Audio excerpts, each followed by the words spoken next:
पगड़ी जो हमारे प्रेम की प्रतीक है और जिसके सिर पर पगड़ी होती है उसका सर हमेशा ऊंचा रहता है। पगड़ी ये सिरसा की पगड़ी, ये पगड़ी का रंग जब यहाँ से जाइएगा तो इस मिट्टी को मिले। हम बैठने का प्रयास करें क्योंकि बाहर भी इससे ज्यादा लोग बाहर खड़े हैं, तो हमारी कोशिश ये रहनी चाहिए कि जो कोई भी यहाँ हाजिरी लगाने किस किस के दिल में प्यारे नेता है कैप्टन भी बिंदु जी हाथ ऊपर करके एक बार समर्थन करेंगे। सिरसा जिला हरियाणा प्रदेश का एक बहुत ही ऐतिहासिक और सामाजिक दृष्टि से भी बहुत समृद्ध जिला है। हरियाणा प्रदेश की राजनीति के अंदर भी सिरसा ने एक बहुत महत्वपूर्ण भूमिका हमेशा निभाई है और यहाँ का सर्व समाज का आपस का भाईचारा अपने आप में एक आदर्श मिसाल के तौर पर सदा रहा है।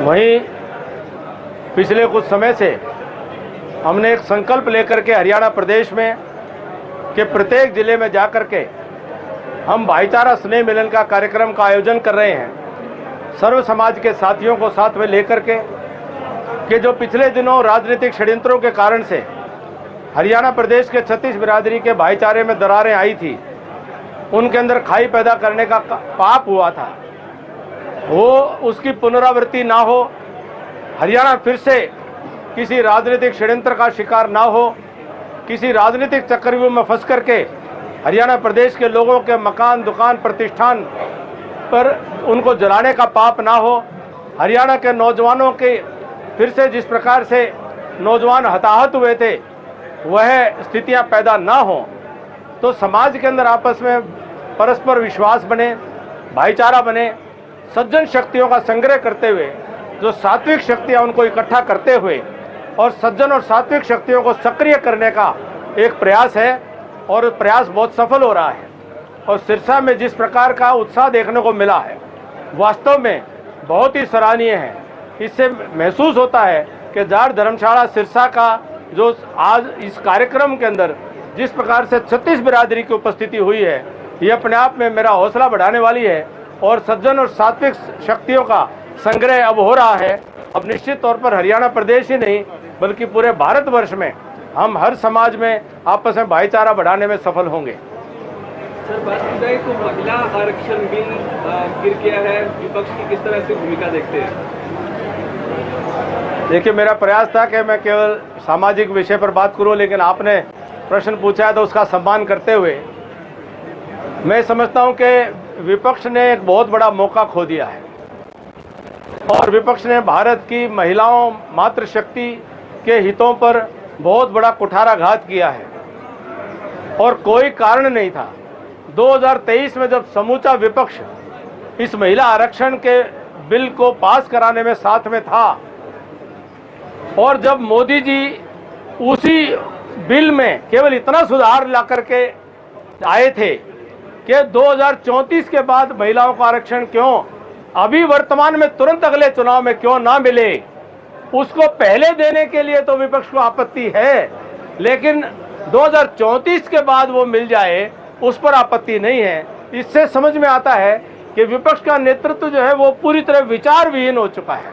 उनको समझ ही नहीं आ रहा है कि क्या करना चाहिए, क्या नहीं करना चाहिए। वो एक बार संसद में पास करवा चुके हैं और दूसरी बार और जल्दी देने के कानून के वो विरोध में खड़े होते हैं। तो इससे ध्यान में आता है कि जनता के सरोकारों से विपक्ष का कोई लेना देना नहीं, वो अपने परिवारों के बचाव रखाव में ही वो व्यस्त चल रहे हैं सर, पंजाब की और दिल्ली आम आदमी पार्टी की राजनीति में नया भूचाल आया है। कुछ राज्यसभा सांसदों ने इस्तीफा दे दिया, किस तरह देखते हैं आप? देखिए, आम आदमी पार्टी अपने कुकर्मों के बोझ के तले दबती जा रही है। हिंदुस्तान की जनता को बहुत लोक लुभावने सपने दिखा करके और झूठी झूठी बातें करके आम आदमी का रूप धारण करके उन्होंने वोट लिए, दिल्ली में ताकत ली, पंजाब में सरकार बनाई, लेकिन जो उनका रूप सामने आया वो खास आदमी से भी ज़्यादा खास का रूप आया।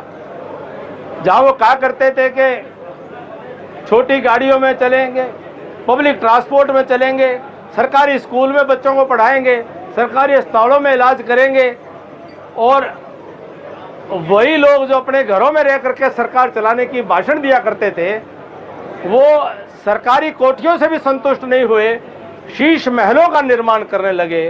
तो जनता ने अपने आप को ठगा हुआ महसूस किया। जो नौजवान उनके साथ जुड़े थे, जो नौजवानों ने सोचा था कि ये बदलाव लेकर के आएंगे, आज वो नौजवान हताश और निराश हुए हैं, इसीलिए वो उनको छोड़ करके जा रहे हैं। और ऐसे में आम आदमी पार्टी का कोई भविष्य दिखाई नहीं देता है। बीजेपी की ताकत बनेंगे? निश्चित तौर पर अब देश की मुख्य धारा में पंजाब आना चाहता है।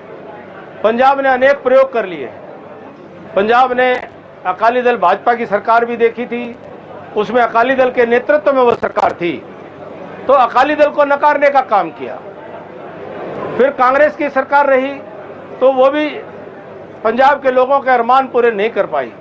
फिर आम आदमी पार्टी का प्रयोग हुआ जिसमें अतिवादी ज़्यादा सक्रिय दिखाई दिए। अब पंजाब की जो जनता है, 36 बिरादरी है, सब मत पंथ संप्रदाय मिल करके अब पंजाब के अंदर वो एक नया प्रयोग भारतीय जनता पार्टी के तौर पर राष्ट्र की मुख्य धारा में शामिल होकर के करना चाहते हैं। तो निश्चित तौर पर पंजाब से अब ये हवा स्पष्ट दिखाई दे रही है, आ रही है कि पंजाब में अगली सरकार भाजपा की बनने वाली है। 5 राज्यों में जो चुनाव हो रहे हैं, किस तरह की उम्मीद लग रही है आपको? तो 4 तारीख को परिणाम आ जाएगा, सब तरफ भगवा ही भगवा दिखाई देगा। हरियाणा में निकाय चुनाव है सर, किस तरह की तैयारी चल रही है? वो तो सबको परिणाम मालूम है, वो तो एक तरफा भाजपा की जीत हो रही है। सार की बात की जाए तो दुष्यंत चौटाला प्लस वर्सेस सार पुलिस हो रही है, किस तरह देखते हैं? छोड़ो उनकी बातों को, वो विवादों में आकर के अपनी चर्चा में रहना चाहते हैं, छोड़ो उन बातों को।